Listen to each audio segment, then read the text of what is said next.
당신 얼굴을 보고 있으면 숨이 막힐 것 같소. 지금 당장이 집을 떠나시오. 제가 그렇게 싫으셨습니까? 왜 그러십니까? 혼례 첫날 밤 도연은 연서를 차갑게 내쫓습니다. 눈 내리는 밤 혼례복 차림의 연서는 대문 앞에서 보다리를 안고 하염없이 울고 있었지요. 불어 이야기 시작 전 구독과 좋아요 부탁드립니다. 그럼 오늘의 이야기 시작합니다. 먼 옛날 충청도 청풍 고을에 겨울이 내려앉던 해의 이야기입니다. 정조 임금께서 나라를 다스리시던 그 시절 청풍은 남한강 물줄기가 굽이치는 아름다운 고을이었습니다. 그 청풍 고을에서 가장 이름 높은 집안이 바로 청풍 강씨 가문이었습니다. 대대로 학문을 닫고 벼슬을 지내니 집안은 고을 백성들에게 두터운 신망을 받고 있었지요. 기와담이 넉넉하게 둘러진 강씨, 대감댁에는 언제나 글 읽는 소리가 끊이지 않았고 가을 추수철이면 소작 농민들에게도 후하게 나누어주는 것으로 소문이 자자했습니다. 당시 대감의 맏아들 도연은 23살의 젊은 선비였습니다. 그를 잃기대 방 안에만 앉아 있지 않고 틈이 나면 반드시 고를 돌며 백성들의 형편을 살피는 성품이었지요. 키가 크고 어깨가 넓은 최고의 눈빛은 맑고 단단해서 처음 보는 이들도 금방 믿음이 가는 얼굴이었습니다. 보울 어른들은 도연을 보며 한결같이 말했습니다. 저 도연 도령이 과거에 오르면 백성들이 편안해지겠구나. 어느 날 저녁 사랑채 마루에서 고울 어른들이 낮은 목소리로 이야기를 나눴습니다. 도연 도령은 참 보기 좋구나. 백성들 사이를 직접 걸어다니며 형편을 살피는 양반이 요즘 어디 있겠나. 다른 어른이 고개를 끄덕이며 말했습니다. 그러게 말이요. 그런데 사촌 도율리는 어쩐지 눈빛이 다르지 않소. 겉으로는 점잖은데 잔칫날에도 웃음이 눈까지 오지를 않더라니까. 첫 번째 어른이 조용히 목소리를 낮췄습니다. 대감 어른이 전답을 도연 도령에게 물려준다는 말이 돌고 나서부터 그런 것 같소. 술자리에서 술을 흠뻑 퍼마시고 난리를 쳤다고 들었소이다. 두 번째 어른이 먼 곳을 바라보며 말했습니다. 도연 도령은 가진 것을 나눌 줄 아는 사람이고 도윤나리는 남의 것을 세는 사람이지 같은 핏줄인데 어찌 저리 다르고 그런 그늘을 아는지 모르는지 청풍 고을의 겨울은 고요하고 아름다웠습니다. 강시 대감댁에는 혼례 준비가 하나씩 갖춰지고 있었습니다. 동쪽 양반가에는 연설나는 교수가 살고 있었습니다. 19살의 연서는 어릴 적부터 글을 가까이 했고 손끝이 고와 바느질도 남달랐습니다. 하지만 연서의 진짜 빛은 그런 재주에 있지 않았지요. 장터에서 가난한 아이를 만나면 반드시 족대 앉아 이야기를 들어주었고 어른들의 말씀 앞에서는 늘 조용히 귀를 기울였습니다. 조용하되 꼿하고 부드럽되 단단한 성품이었지요. 두 집안 사이에 혼담이 오간 것은 그의 가을이었습니다. 중매쟁이가 오기도 전에 고을 사람들이 먼저 입을 열었습니다. 강시댁 도연 도령이라면 연서 낭자와 참 잘 어울리겠구나. 어른들의 눈에도 그 둘은 꼭 맞는 한 쌍이었습니다. 집안 어른들이 자리를 마련하자 두 사람은 처음 만난 날부터 서로를 조심스럽게 존중했습니다. 도연은 연서의 말을 끊지 않았고 연서는 도연의 눈빛을 똑바로 받아냈습니다.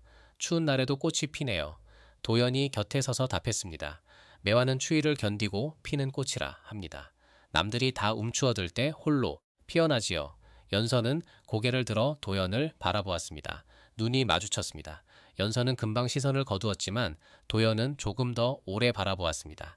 그 눈빛을 연서도 느꼈는지 매화가지를 손끝으로 살며이 건드리며 다시 물었습니다. 그럼 서방님은 어떤 나무이십니까? 도연은 잠시 하늘을 바라보다 입을 열었습니다. 나는 대나무가 되고 싶습니다. 눈이 쌓여도 부러지지 않고 바람이 불어도 뿌리를 잃지 않는 나무 말이요. 참 잘 어울리는 나무들이네요. 도연은 그 말의 뜻을 바로 알아챘습니다. 가슴이 한번 크게 뛰었지요. 아무 대구도 못하고 그저 먼 산을 바라보는 수밖에 없었습니다. 도연은 가끔 마당에 서서 먼 산을 바라보았습니다. 눈 덮인 능선이 하얗게 빛났지요. 그 순간만큼은 앞날에 대한 기대가 가슴 안에 조용히 차오르는 것을 느꼈습니다. 연설을 생각하면 마음이 단단해지는 것 같았습니다. 그것이 무엇인지 도연 자신도 아직 정확히 말하지 못했지만 그 감정은 분명 따뜻한 것이었습니다. 도연은 사랑채 구석에 앉아 나무를 다듬기 시작했습니다. 처음 이틀은 나무를 고르고 크기를 잡는 데 보냈습니다. 사흘째 되는 날부터 칼로 매화 꽃잎을 조금씩 세었지요. 손이 크고 단단한 그였으나 나무를 깎는 솜씨는 뜻밖의 섬세했습니다. 너무 깊이 새기면 꽃잎이 무거워 보이고 너무 약이면 선이 흐릿해져서 몇 번이고 다시 칼을 댔습니다. 대나무 패는 더 오래 걸렸습니다. 마디마디를 고르게 새기는 일이 쉽지 않았지요. 셋째 되는 날 밤에는 촛불이 꺼질 때까지 앉아 있다가 그대로 잠이 들기도 했습니다. 일회째 되는 날 저녁 드디어 2개의 목표가 완성되었습니다. 도연은 촛불 아래에서 2패를 나란히 놓고 오랫동안 바라보았습니다. 매화패에는 5잎이 고르게 새겨져 있었고 대나무 패는 마디가 새 들어가 있었습니다. 작은 것이었으나 정성이 담긴 것만큼은 틀림없었지요. 도연은 매화패를 손에 들고 잠자리에 누웠습니다. 내일 연서에게 건네줄 생각을 하니 가슴이 묘하게 두근거렸습니다. 뭐라고 말을 꺼내야 할지 머릿속으로 몇 번이나 되새겨 보았지만 막상 연서의 얼굴을 떠올리면 준비한 말들이 흩어져 버렸지요.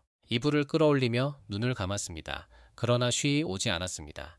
천장을 바라보다가 옆으로 돌아 눕고 다시 천장을 바라보기를 몇 번이나 반복했습니다. 밖에서는 바람이 처마를 조용히 스쳐갔습니다. 혼례날은 다가오고 있었습니다. 혼담이 오기 시작한 것은 그의 겨울이 깊어지던 무렵이었습니다. 두 집안 어른들이 자리를 마련하고 혼담이 오기 시작했으나 혼례 전까지 두 사람이 마음대로 만나는 것은 허락되지 않았습니다. 그러나 두 집안의 하인들은 조용히 머리를 맞습니다. 장터날을 골라 각자 주인을 모시고 나오되 마치 우연히 마주친 것처럼 자연스럽게 자리를 만들어주자는 것이었지요. 어른들도 모르는 척 눈을 감아 주었습니다. 그렇게 정해진 날이 왔습니다. 선은 이른 아침부터 마음이 조용하지 않았습니다.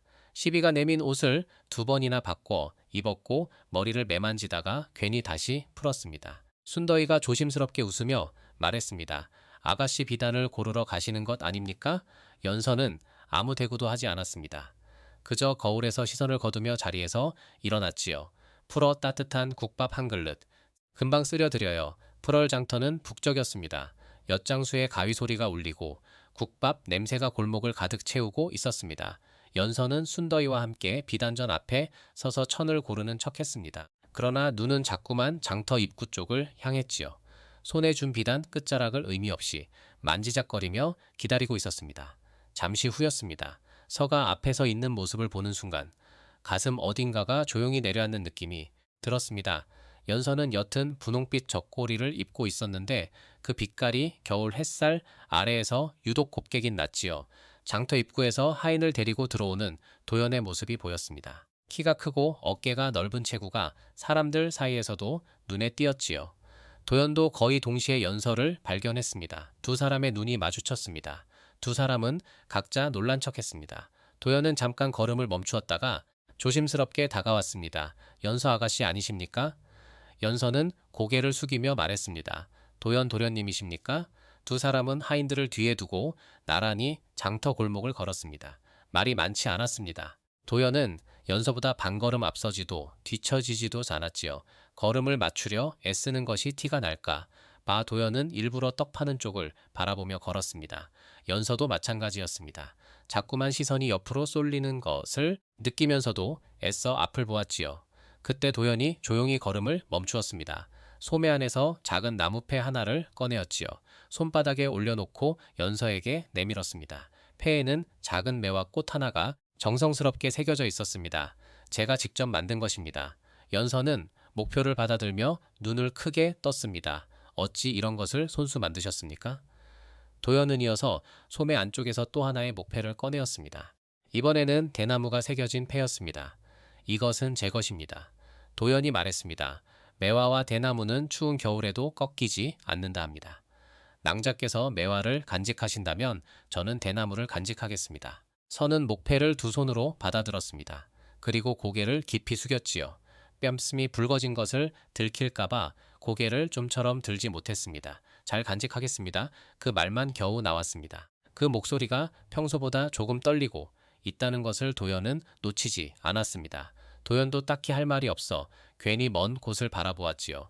귀끝이 붉어진 것을 연서가 보았는지는 알 수 없었습니다. 잠시 후 하인이 다가왔습니다. 아가씨, 이제 돌아가셔야 합니다. 연서는 고개를 끄덕였습니다. 목회를 꼭 준 채 몸을 돌렸지요. 도연도 조용히 물러났습니다. 두 사람은 서로 다른 방향으로 걸었습니다. 그러나 돌아서는 순간 연서의 발걸음이 잠깐 느려졌습니다. 도연도 마찬가지였지요. 서로 뒤를 돌아보지는 않았습니다. 그저 각자의 발걸음이 조금 무거웠을 뿐이었습니다. 그날 밤이었습니다. 도연은 자리에 누워 천장을 바라보았습니다. 연서가 목표를 받아들던 순간이 자꾸 눈앞에 얼음거렸습니다. 고개를 숙인 채 붉어진 뺨, 그리고 떨리던 작은 목소리가 머릿속에서 떠나지 않았지요. 그러면서도 입가에 절로 미소가 번졌습니다. 연서의 방도 다르지 않았습니다. 연서는 자리에 누워 목패를 손 안에 꼭 쥐고 있었습니다. 매와 깻잎의 결이 손끝에 선명하게 느껴졌지요. 촛불을 끄고 나서도 쉬눈이 감기지 않았습니다. 이불 속에서 목패를 가슴 쪽으로 끌어놨다가 다시 손바닥 위에 올려 놓고 바라보기를 몇 번이나 반복했습니다. 손수 깎아 만든 것이라 했습니다. 그 말이 자꾸 머릿속에 맴돌았지요. 크고 단단한 그 손으로이 작은 꽃잎을 하나하나 새겼을 도연을 떠올리니 가슴 한편이 간질거리는 것 같았습니다. 괜히 이불을 발끝까지 끌어올렸다가 다시 걷어냈습니다. 뺨이 달아오르는 것이 느껴졌지요. 바깥은 고요했습니다. 청풍의 겨울밤이 깊어가는 소리만 들렸습니다. 목표를 다시 가슴 가까이 쥐고 조용히 눈을 감았습니다. 입가에 작은 미소가 걸렸습니다. 혼례까지는 사흘이 남아 있었습니다. 혼례는 성대했습니다. 강시 대감된 마당에는 등불이 가득해졌고 고을 사람들이 모여 두 사람을 축하했습니다. 연서는 화관을 쓰고 연지를 찍은 얼굴로 도연과 나란히 앉았습니다. 절을 올리고 잔을 나누는 내내 연서의 심장은 고르게 뛰지 않았지요. 긴 하루였습니다. 그러나 그 긴 하루의 끝에 도연이 있다는 생각에 연서는 조용한 안도를 느꼈습니다. 손님들이 물러가고 밤이 깊었습니다. 신방에는 촛불이 은은하게 흔들리고 있었습니다. 연서는 화관을 내려놓고 반정히 앉아 도연을 기다렸습니다. 장터에서 목회를 건네봤던 날부터 오늘까지 도연은 언제나 따뜻하고 단단한 사람이었지요. 그 사람과 이제 한 지붕 아래 살게 되었다는 생각에 연서의 입가에 조용한 미소가 걸렸습니다. 수줍과 설렘이 뒤섞인 마음으로 방문 쪽을 바라보았지요. 방문이 열렸습니다. 연서는 고개를 들어 도연을 바라보았습니다. 그 순간 무언가 이상하다는 것을 느꼈습니다. 도연의 눈빛이 달랐습니다. 따뜻함이 사라진 자리에 차갑고 낯선 냉기가 들어차 있었지요. 연서는 잠시 어색함을 느끼며 조심스럽게 말을 건넸습니다. 긴 하루였습니다. 도연은 대답하지 않았습니다. 그저 방 안을 둘러보다가 구석에 놓인 보다리를 집어들었습니다. 그리고 연서 앞에 던지듯 내려놓았습니다. 쿵 하는 소리가 방 안에 울렸지요. 당신과의 혼인은 실수였소. 연서는 그 말을 처음에는 이해하지 못했습니다. 방금 들은 말이 무슨 뜻인지 머릿속에서 정리가 되지 않았지요. 보다리를 내려다보다가 도연을 바라보았습니다. 그 눈빛에는 혐오와 냉정함이 담겨 있었습니다. 마치 처음 보는 사람을 바라보는 것 같았지요. 지금 당장이 집을 떠나시오. 제가 무엇을 잘못했습니까? 연서의 목소리가 떨렸습니다. 도연은 눈 하나 깜짝하지 않았습니다. 당신 얼굴을 보고 있으면 숨이 막힐 것 같소. 더 말하게 하지 말고 낙하시오. 연서의 눈에서 눈물이 흘렀습니다. 도연은 그 눈물을 보면서도 시선을 거두지 않았습니다. 연서는 더 묻지 못했습니다. 손이 떨렸습니다. 보다리를 들고 일어서는 다리에 힘이 들어가지 않았습니다. 방문을 열고 나오는 순간 홀레 입었던 원삼자락이 문틀에 걸렸습니다. 연서는 그것을 말없이 풀어내고 마당을 가로질렀습니다. 대문이 닫히는 소리가 울렸습니다. 쿵. 연서는 대문 밖에 서서 한동안 움직이지 못했습니다. 눈이 조용히 내리고 있었습니다. 방금까지 자신의 남편이 있던 집을 바라보았지요. 왜 그러십니까? 아무도 없는 밤길에 그 말이 낮게 흘렀습니다. 대답은 없었습니다. 연서의 눈물이 멈추지 않았습니다. 결국 눈 위에 주저앉고 말았습니다. 보다리를 끌어안은 채 고개를 숙였지요. 제가 그렇게 싫으셨습니까? 그렇게까지 미워하셨습니까? 눈이 그녀의 머리 위로 소복이 쌓였습니다. 연서는 울었습니다. 소리도 내지 못하고 그저 어깨를 떨며 울었습니다. 홀레날 입은 옷이 눈에 젖어들었지요. 그래도 일어서지 못했습니다. 같은 순간 대문 앞마당이었습니다. 도연은 대문을 등지고 서 있었습니다. 방금까지 냉정하던 얼굴이 서서히 무너지고 있었습니다. 턱이 떨렸습니다. 손이 떨렸습니다. 그는 마당 기둥을 두 손으로 붙잡았습니다. 숨이 가빠졌지요. 불어 연소야, 연서야, 아무도 듣지 못할 이름을 불렀습니다. 그리고 기둥에 이마를 댄 채 낮게 슬퍼했습니다. 미안하다, 정말 미안하다. 우리 집안은 역적으로 모두 다 죽임을 당할 것이야. 나는 지금 아무것도 할 수 없다. 꽃 같은 너를 이렇게 해서 정말 미안하다. 영모제는 피할 수 없다. 그것은 받아들였다. 나는 죽어도 좋다. 그러나 너는 안 된다. 역적의 아내는 살아남지 못한다. 너까지 끌려가 죽는 꼴은 볼 수 없다. 차라리 내가 1000번 나쁜 놈이 되고 말겠다. 내가 나를 미워해도 좋다. 평생 원망해도 좋다. 그래도 살아라. 제발 살아 있어라. 도연의 눈에서 눈물이 흘렀습니다. 다른 사람을 만나거라. 너를 진심으로 아껴줄 사람을 만나거라. 아이도 낳고 따뜻한 집에서 살 거라. 그것이 내가 너에게 바라는 전부다. 나는 여기서 죽어도 그것만 이루어진다면 여한이 없다. 도연은 기둥을 놓지 못했습니다. 무릎이 꺾일 것 같았지요. 대문 너머에서 연서의 흐느끼는 소리가 희미하게 들렸습니다. 그 소리가 들릴수록 도연은 더 깊이 기둥을 붙잡았습니다. 달려나가고 싶었습니다. 모든 것을 말하고 싶었습니다. 그러나 그럴 수 없다는 것을 도연은 알고 있었습니다.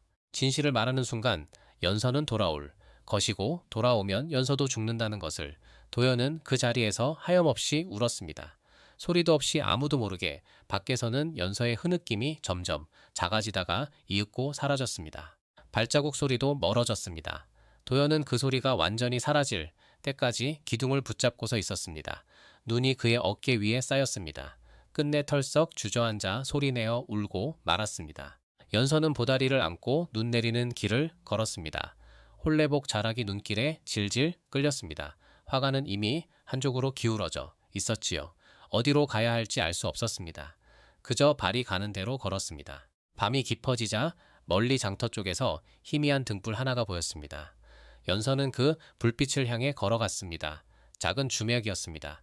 연서는 문 앞에서 잠시 서 있었습니다. 안에서는 사람들의 웃음소리가 들렸지요. 그 소리가 오히려 가슴을 더 서늘하게 만들었습니다.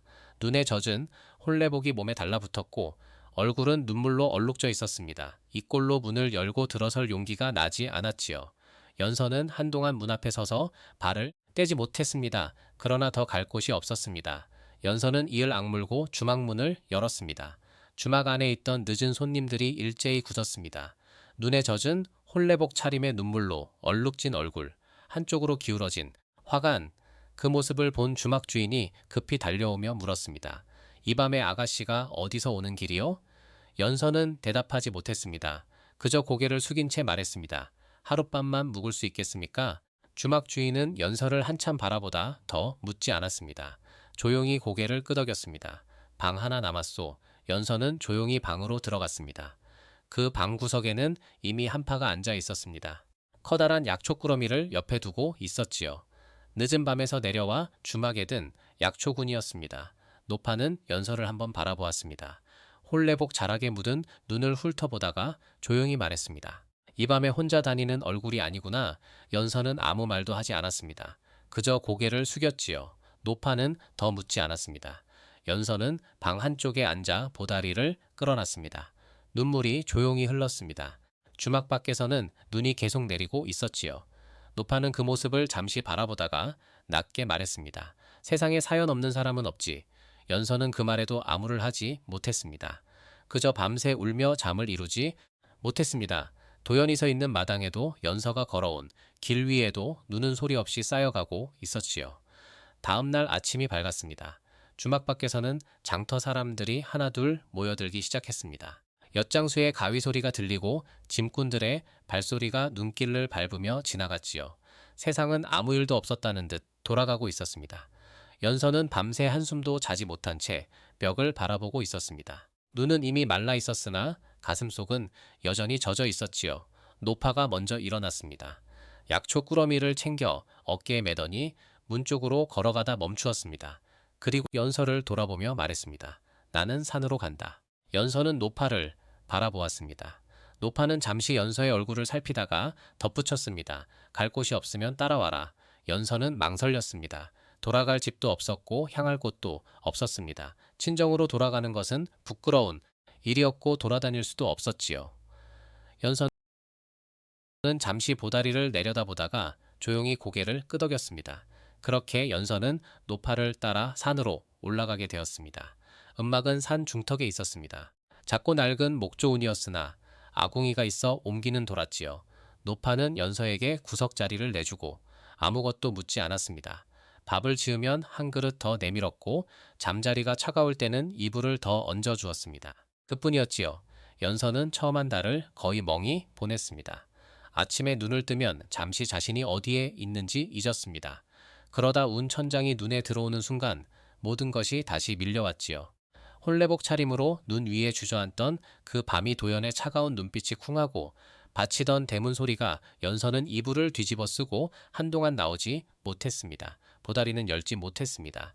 노파가 내준 낡은 옷으로 갈아입으면서도 보다리만큼은 품에 꼭 안고 있었습니다. 안에 무엇이 들었는지 알고 싶지 않았습니다.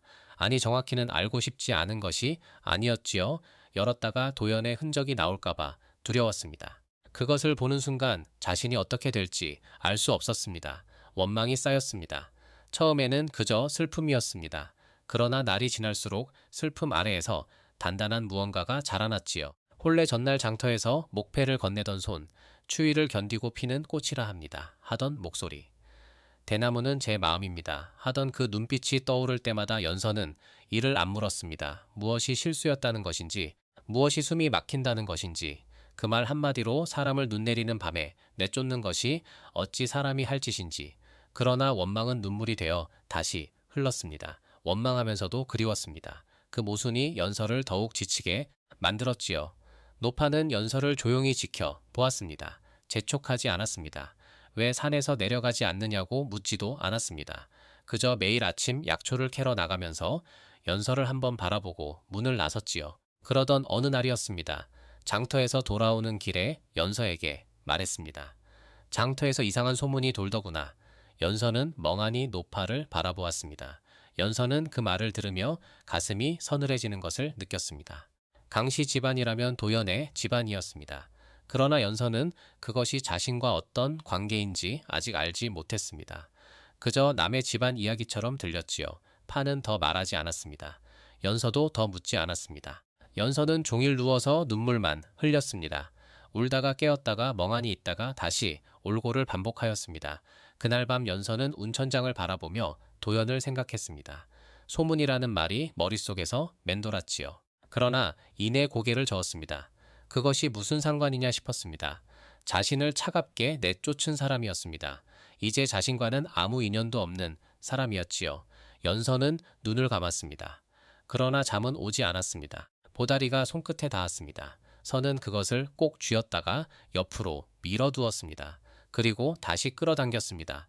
끝내 열지는 못했지요. 밖에서는 바람이 음막 사이를 파고들었습니다. 산은 깊고 밤은 길었습니다. 비가 내리는 밤이었습니다. 봄이 오려는 듯 낮에는 눈이 녹았다가 밤이 되면 다시 차가운 빗줄기가 산을 적셨습니다. 음막 지붕 위로 빗소리가 고르게 울렸지요. 노파는 일찍 잠이 들었고 연서는 혼자 아궁이 앞에 앉아 불빛을 바라보고 있었습니다. 연서는 무릎 위에 올려놓은 보다리를 내려다 보았습니다. 산에 올라온 지 한 달이 넘었습니다. 그동안 수십 번 열려다가 수십 번 멈추었던 보다리였지요. 연서는 손끝으로 보다리 매듭을 만지작거렸습니다. 빗소리가 지붕을 두드렸습니다. 그리고 천천히 매듭을 풀었습니다. 보다리 안에는 은전 꾸러미가 잔뜩 있었습니다. 너무 큰 돈이었지요. 그 아래에는 작은 것이 천에 쌓여 있었습니다. 펼쳐보니 매와 목표였습니다. 장터에서 도연이 건네주었던 바로 그 패였지요. 연서는 목패를 손에 쥐고 한동안 바라보았습니다. 매와 꽃잎의 결이 손끝에 선명하게 느껴졌습니다. 그리고 그 아래에 접힌 종이 하나가 있었습니다. 연서는 종이를 집어들었습니다. 손이 떨렸습니다. 펼치는 것이 두려웠지요. 그러나 빗소리가 다시 거의 지붕을 두드리는 순간 연서는 천천히 종이를 펼쳤습니다. 아궁이 불빛 아래에서 도연의 글씨가 눈에 들어왔습니다. 서예계의 편지를 읽을 때쯤이면 나는 이미 죽었거나 옥에 갇혀 있을 것이요. 그래도 괜찮. 당신이 살아있다면 그것으로 족하오. 당신을 내쫓은 것은 내 진심이 아니요. 당신이 잘못한 것은 아무것도 없소. 그날 밤 내가 한 말들은 모두 거짓이었소. 당신 얼굴이 숨이 막힌다 했으나 사실은 당신 얼굴을 보고 있으면 살고 싶어는 것이 두려웠어. 살고 싶어 보낼 수 없을 것 같아서 집안에 영모의 죄가 씌워졌소. 나는 그것을 뒤집을 방도가 없소. 증거를 준 자가 죄를 만든 자이니 아무리 결백을 외쳐도 소용이 없소. 죄를 받아들이는 것 말고는 길이 없었소. 그러나 당신은 이 집안과 아무 상관이 없소. 역적의 아내로 붙잡히면 당신도 살지 못하오. 그것만은 안 되오. 집안의 욕심과 내가 당신을 사랑해서 혼인을 맺었으나 내 집안의 업보를 당신에게 씌울 수는 없소.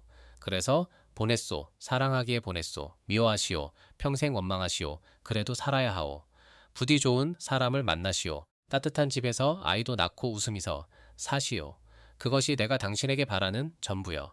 당신이 어딘가에서 밥을 먹고 잠을 자고 봄이 오면 꽃을 바라본다면 나는 어떤 죽음 앞에서도 눈을 감을 수 있어. 대나무 목패는 내가 간직하겠소. 당신이 매화를 가지고 있는 한 나는 어디서든 당신 곁에 있는 것이요. 부디 살아 주시오. 도연연서의 손이 멈추었습니다. 종이가 흔들렸습니다. 손이 떨렸기 때문이었지요. 연서는 입술을 깨물었습니다. 참으려 했습니다. 그러나 참을 수 없었습니다. 나를 버린 게 아니었구나. 그 말이 흘러나오는 순간 연서는 무너졌습니다. 소리도 없이 눈물이 쏟아졌습니다. 한 달 내내 쌓아두었던 원망이, 그리움이, 절망이 한꺼번에 터져 나왔지요. 편지를 가슴에 끌어안고 몸을 웅크렸습니다. 빗소리가 지붕을 두드렸습니다. 아궁이 불이 흔들렸습니다. 왜 말을 안 했습니까? 왜 혼자 받았습니까? 대답은 없었습니다. 빗소리인지 연서의 눈물이 흘러내리는 소리인지 알 수가 없었습니다. 연서는 이틀 동안 먹지 않고 울기만 했습니다. 그날 저녁 노파는 천천히 몸을 일으켜 연서 곁으로 왔습니다. 연서의 손에 들린 편지를 바라보다가 조용히 집어 들어치지요. 아궁이 불빛 아래에서 편지를 처음부터 끝까지 읽었습니다. 노파는 한동안 말이 없었습니다. 그러다 편지를 내려놓으며 입을 열었습니다. 목소리가 낮고 단단했지요. 울기는 왜 우느냐? 연서는 고개를 들었습니다. 노파가 말했습니다. 그 사람은 너를 살리려고 죽음을 받아들였다. 내가 여기서 무너지면 그 사람이 한 것이 무슨 소용이 있느냐? 내가 죽으면 그 사람 죽음도 헛것이 된다. 그러나 저는 살아라. 노파의 목소리가 운을 울렸습니다. 살아서 밥을 먹어라. 살아서 봄을 보아라. 그것이 그 사람이 원한 것이다. 내가 살아있는 것이 그 사람에게 보내는 유일한 대답이다. 연서는 입술을 깨물었습니다. 눈물이 다시 흘렀지요. 그러나 이번에는 달랐습니다. 아까의 눈물이 무너지는 눈물이었다면 지금의 눈물은 무언가를 다잡으려는 눈물이었습니다. 선은 편지를 다시 집어들었습니다. 그리고 매와 목패를 손에 쥐었습니다. 부디 살아주시오. 그 말이 다시 눈에 들어왔습니다. 연서는 목패를 가슴 가까이 쥐고 천천히 고개를 들었습니다. 살아야겠다고 생각했습니다. 처음으로 진심으로 연서는 죽을 한 숟가락 입으로 넣었습니다. 아궁이 불빛이 움마간을 조용히 밝히고 있었지요. 파는 아무 말 없이 다시 자리에 누웠습니다. 연서는 밤새 편지를 손에 준 채 앉아 있었습니다. 눈물은 멈추었습니다. 그러나 잠은 오지 않았지요. 봄이 왔습니다. 눈이 높고 산에 새싹이 올라왔습니다. 연서가 운에 들어온 지 2달이 지나 있었지요. 편지를 읽은 그날 이후 연서는 달라졌습니다. 멍하니 벽을 바라보는 시간이 줄었고 노파가 아침 일찍 약초를 캐러 나설 때 따라 나서기 시작했습니다. 첫날은 산길에서 2번이나 넘어졌습니다. 양반가에서 자한 발바닥이 돌박이를 견디지 못했지요. 노파는 뒤를 돌아보지 않았습니다. 그저 앞서 걸으며 말했습니다. 넘어지면 일어나면 된다. 연서는 이를 악물고 일어났습니다. 노파는 약초를 가르치기 시작했습니다. 처음에는 냉이와 쑥부터였습니다. 노파가 말했습니다. 약초는 사람을 살리는 것이지만 잘못 쓰면 독이 된다. 이름을 외우기 전에 생김새를 먼저 눈에 익혀라. 연서는 노파가 가리키는 풀을 하나하나 손으로 만지며 눈에 담았습니다. 두룩, 참나물, 산마늘, 생김새가 비슷한 것들이 많았고 먹을 수 있는 것과 독이 되는 것이 나란히 자라는 경우도 있었지요. 연서는 실수도 많이 했습니다. 어느 날은 비슷하게 생긴 풀을 잘못 골라오기도 했습니다. 노파는 그때마다 조용히 틀린 것을 짚어주었습니다. 야단은 치지 않았지요. 봄이 깊어지면서 연서의 발걸음이 단단해졌습니다. 산길이 낯설지 않게 되었고 약초, 이름이 하나 둘 입에 붙기 시작했습니다. 노파와 함께 장터에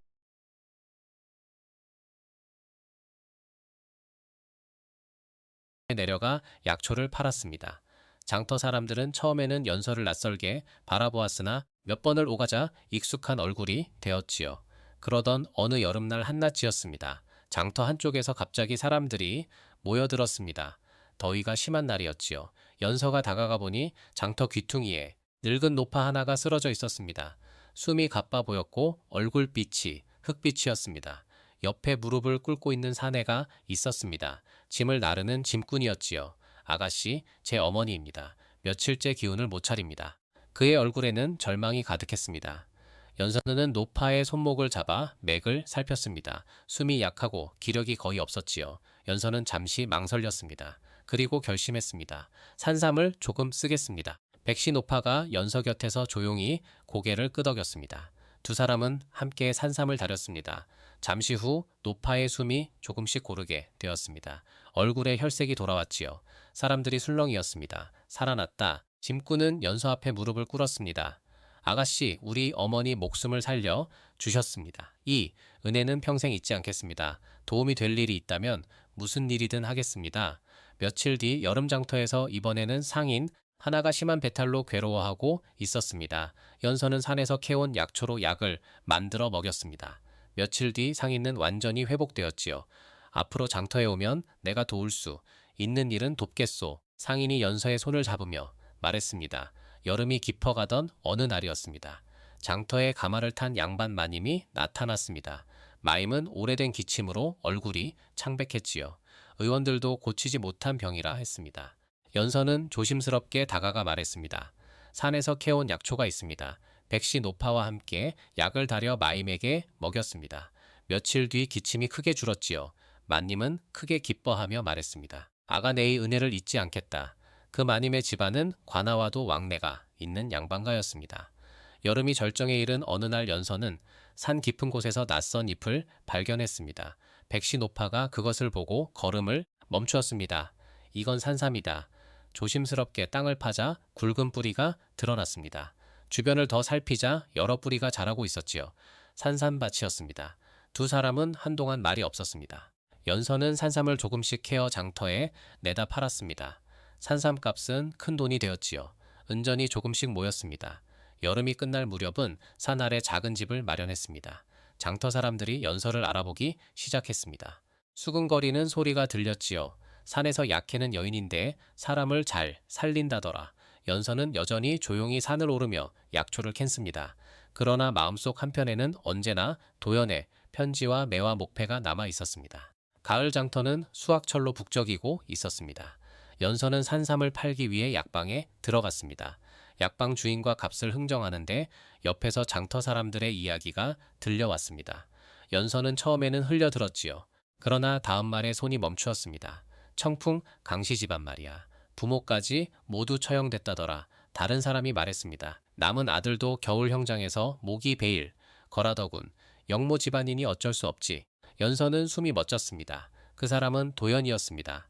겨울 형장 그 말이 머릿속에서 떠나지 않았지요. 연서는 약방을 나와 장터 한쪽에 멈추어 섰습니다. 사람들이 바쁘게 지나쳐 갔습니다. 연서는 한동안 그 자리에서 움직이지 못했습니다. 그날 밤 산으로 돌아온 연서는 백시, 노파에게 말했습니다. 서방님이 겨울에 처형된다고 합니다.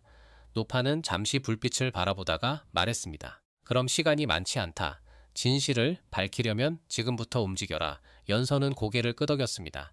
편지 속 도연의 말이 떠올랐습니다. 증거를 준 자가 죄를 만든 자라 했습니다. 그렇다면 그 증거를 뒤집을 다른 무언가가 있을 것이었습니다.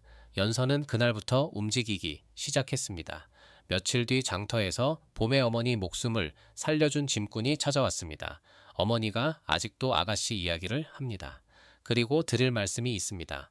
짐꾼은 조심스럽게 말했습니다. 큰 상단이 산삼을 찾고 있습니다. 제가 소개해 드려도 되겠습니까? 그 상단은 관아의 약재를 납품하러 가는 길이라 합니다. 연서는 고개를 끄덕였습니다. 관아 그 말이 연서의 귀에 걸렸지요. 며칠 뒤 큰 상단 사람들이 장터로 찾아왔습니다. 상단 주인은 산삼을 살펴보며 말했습니다. 이 정도 산삼이라면 관아에서도 찾을 것입니다. 아침 곧 관아의 약재를 납품하러 갑니다. 같이 가시겠습니까? 연서는 그들과 함께 관아로 갔습니다. 관아 창고에는 약재와 문서, 비단과 관청 물품이 가득 쌓여 있었습니다. 연서는 상단 사람들과 함께 약재 꾸러미를 옮기며 창고 안을 조용히 살폈습니다. 그때 한쪽 벽에 놓인 인장함이 눈에 들어왔지요. 상단 사람 하나가 말했습니다. 저 인장은 관아 문서에 찍는 도장입니다. 아무나 사용할 수 없지요. 그리고 이어 말했습니다. 작년 겨울 도윤나리가 관아에 와서 문서를 찍은 적이 있습니다.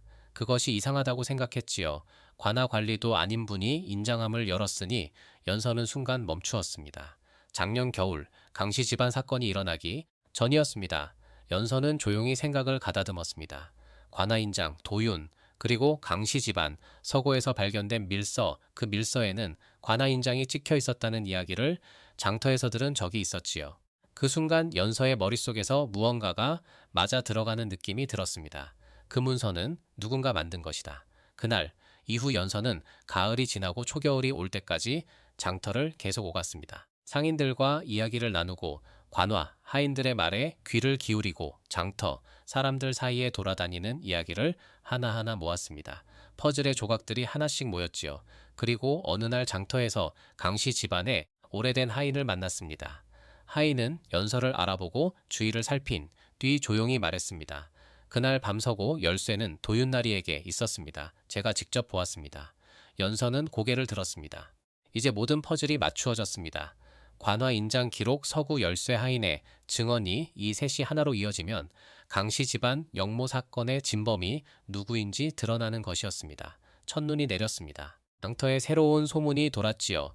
이번 달 형장에서 강씨 집안 마지막 자식이 처형된다고 한다. 연서는 그 말을 들으며 조용히 입술을 다물었습니다. 그리고 백시 노파에게 돌아와 말했습니다. 이제 가야 합니다. 노파는 아무 말 없이 고개를 끄덕였습니다. 연서는 5달 동안 모은 사건의 실타래를 품에 안고 형장을 향해 떠날 준비를 했습니다. 밖에서는 눈이 소리 없이 내리고 있었습니다. 작년 겨울 홀리복 차림으로 홀로 걸었던 그 눈길 위로 이번에는 다른 발걸음으로 나서는 것이었지요. 곁자치머지였습니다. 형장에는 이른 시각부터 사람들이 모여들었습니다. 차가운 바람이 마당을 가로질렀고 눈이 얇게 쌓인 바닥은 딱딱하게 얼어 있었지요. 부경꾼들은 저마다 옷깃을 여미며 서 있었습니다. 형장 한가운데 죄인이 무릎을 꿇고 있었습니다. 도연이었습니다. 부모는 이미 처형되었고 집안 재산도 모두 몰수된 뒤였습니다. 이제 남은 것은 그의 목숨뿐이었지요. 도연은 고개를 들지 않았습니다. 손목에 결박이 묶여 있었고 옷은 남루했습니다. 그러나 등은 굽어있지 않았습니다. 눈을 감은 채 조용히 숨을 고르고 있었지요. 형리들이 칼을 준비하기 시작했습니다. 관원이 크게 외쳤습니다. 영모죄인 강도연을 지금 형에 처한다. 사람들이 술렁이었습니다. 도연은 그 소리를 들으며 천천히 눈을 감았습니다. 머릿속에 한 사람의 얼굴이 떠올랐습니다. 연서였습니다. 눈 내리는 밤보다리를 안고 걸어가던 뒷모습이었지요. 부디 살아있기를, 부디 따뜻한 곳에 있기를. 그것이 도연이 마지막으로 품은 생각이었습니다. 형리가 한 걸음 앞으로 나섰습니다. 그 순간이었습니다. 멀리서 급한 목소리가 들렸습니다. 잠시만 기다리십시오. 사람들이 놀라 뒤를 돌아보았습니다. 눈 덮인 길을 따라 한 여인이 달려오고 있었습니다. 숨이 갑바 입김이 하얗게 피어 올랐고 발걸음이 눈길에 미끄러질 듯 위태로웠지요. 그러나 멈추지 않았습니다. 연서였습니다. 관원이 화를 내며 말했습니다. 누구냐? 형 집행을 방해하는 것이냐? 연서는 형장 앞으로 나서며 숨을 몰아쉬었습니다. 다리가 떨렸습니다. 그러나 목소리는 흔들리지 않았지요. 이 사건은 억울합니다. 증거가 있습니다. 형장이 조용해졌습니다. 관원이 눈을 가늘게 뜨며 말했습니다. 증거라 했느냐? 어디서 온 누구이기에? 연서는 고개를 들고 똑바로 관원을 바라보았습니다. 저는 강도연의 아내입니다. 웅성거림이 퍼졌습니다. 도연은 그 목소리를 듣는 순간 고개를 번쩍 들었습니다. 믿을 수 없다는 눈빛으로 연서를 바라보았지요. 연서는 도연과 눈이 마주치는 순간 잠깐 숨이 멎습니다. 그러나 곧 시선을 관원에게 돌렸습니다. 연서는 품에서 장부를 꺼내었습니다. 이것은 관하문서 인장 기록입니다. 작년 겨울 강씨 집안 서고대에서 발견된 밀서에는 관하 인장이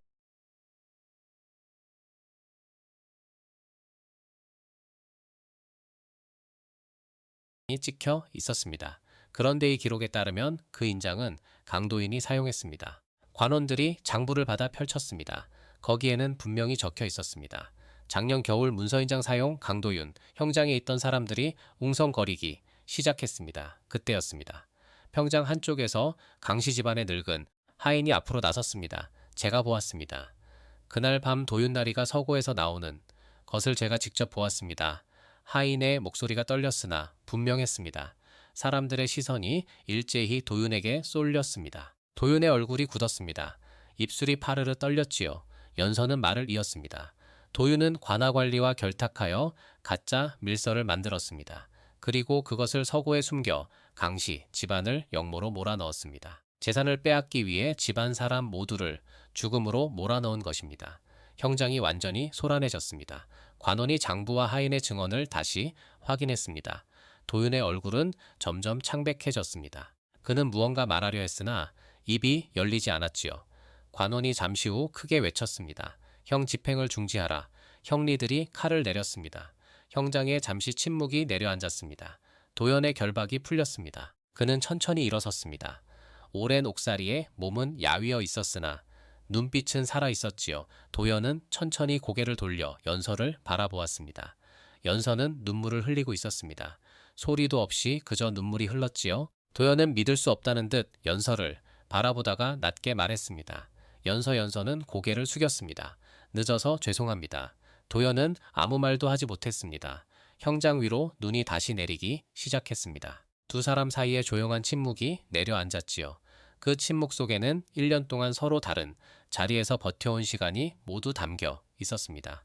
도윤은 그날 형장에서 바로 포박되었습니다. 겨울이 지나갔습니다. 조사가 다시 이루어졌습니다. 관아 인장 기록과 하인의 증언 그리고 도윤과 결탁했던 관리의 자백이 하나로 이어졌습니다. 당시 집안에 씌워진 역모의 누명은 거짓으로 밝혀졌고 도연은 마침내 죄인의 이름을 벗었습니다. 몰수되었던 재산 일부도 다시 돌려받았지요. 도윤은 결국 참명을 받았습니다. 도연은 형장에서 풀려난 뒤 한동안 말이 없었습니다. 연서도 마찬가지였습니다. 두 사람은 처음 며칠을 어색하게 보냈지요. 도연은 연서를 바라보다가 시선을 거두었고 연서는 도연에게 말을 건네려다 멈추기를 반복했습니다. 1년이라는 시간이 두 사람 사이에 보이지 않는 거리를 만들어 놓은 것 같았습니다. 어느 저녁이었습니다. 도연이 먼저 말을 꺼냈습니다. 왜 돌아왔소? 연서는 잠시 말이 없다가 조용히 대답했습니다. 서방님이 저를 살려보내셨기 때문입니다. 그러니 제가 서방님을 살려야 했습니다. 도연은 더 말하지 못했습니다. 눈을 감았습니다. 연서의 그 말이 가슴 깊은 곳에 내려앉았지요. 그리고 오랫동안 참아왔던 것이 한꺼번에 무너지는 것 같았습니다. 미안하오. 그 두 마디가 전부였습니다. 그러나 그 두 마디 안에 1년의 시간이 모두 담겨 있었지요. 연서는 고개를 끄덕였습니다. 눈물이 흘렀습니다. 두 사람은 한동안 말이 없었습니다. 몇 달 뒤였습니다. 강씨 집안터에 새로운 기와집이 세워지기 시작했습니다. 산삼으로 모아둔 돈꾸러미를 꺼내었습니다. 이 돈으로 집을 다시 지읍시다. 도연은 그 돈꾸러미를 바라보다가 눈을 들어 연서를 보았습니다. 연서는 담담한 얼굴로 써 있었습니다. 도연은 고개를 천천히 끄덕였지요. 집이 완성되던 날 연서는 백시 노파를 모시러 산으로 올라갔습니다. 어머니, 저희와 함께 살아주십시오. 노파는 놀란 얼굴로 연서를 바라보다가 도연을 바라보았습니다. 도연이 조용히 고개를 숙였습니다. 어머니라 불러도 되겠습니까? 노파는 한동안 말이 없었습니다. 눈시울이 붉어졌지요. 그러다 헛기침을 한번 하고 말했습니다. 내가 갈 데가 없어서 따라가는 것이다. 연서가 웃었습니다. 도연도 웃었습니다. 봄이 왔습니다. 강씨 집안 마당에는 매화나무가 다시 꽃을 피웠습니다. 하얀 꽃잎이 바람에 흔들렸지요. 도연은 마당 한쪽에 대나무 한 그루를 심었습니다. 연서는 마루에 서서 그 모습을 바라보았습니다. 매화와 대나무가 다시 함께 있네요. 도연이 흙을 다지며 말했습니다. 이번에는 오래 함께 있을 것이요. 노파는 마루에 앉아 두 사람을 바라보았습니다. 집안에는 따뜻한 웃음이 흘렀지요. 봄 햇살이 마당을 가득 채우고 있었습니다. 어느 봄날 오후였습니다. 연서는 손에 매화 목패를 쥐고 마당을 바라보았습니다. 매화 꽃잎이 바람에 흩날렸습니다. 도연이 다가와 곁에 섰습니다. 그의 손에는 대나무 목패가 들려 있었지요. 두 사람은 나란히 서서 한동안 말이 없었습니다. 연서가 조용히 말했습니다. 모든 일이 끝났네요. 도연은 고개를 끄덕이다가 말했습니다. 아니요. 그리고 연서를 바라보며 말했지요. 이제 시작입니다. 매화 꽃잎이 두 사람의 어깨 위로 소리 없이 내려앉았습니다. 명심보감에 이런 말이 있습니다. 사필기정이라 했습니다. 모든 일은 반드시 바른 곳으로 돌아간다는 뜻이지요. 억울한 누명도 결국 밝혀지고 악한 용는 반드시 스스로를 망하게 하는 법입니다. 연서와 도연의 이야기가 여러분의 마음에 오래 남기를 바랍니다. 오늘 이야기가 감동을 드렸다면 소중한 분들께 같이 공유해 주세요. 구독과 좋아요는 큰 사랑이십니다. 위에 저의 또 다른 재미있는 이야기 부탁드립니다. 다음 재미있는 이야기로 또 찾아뵐게요. 행복하세요. 감사합니다.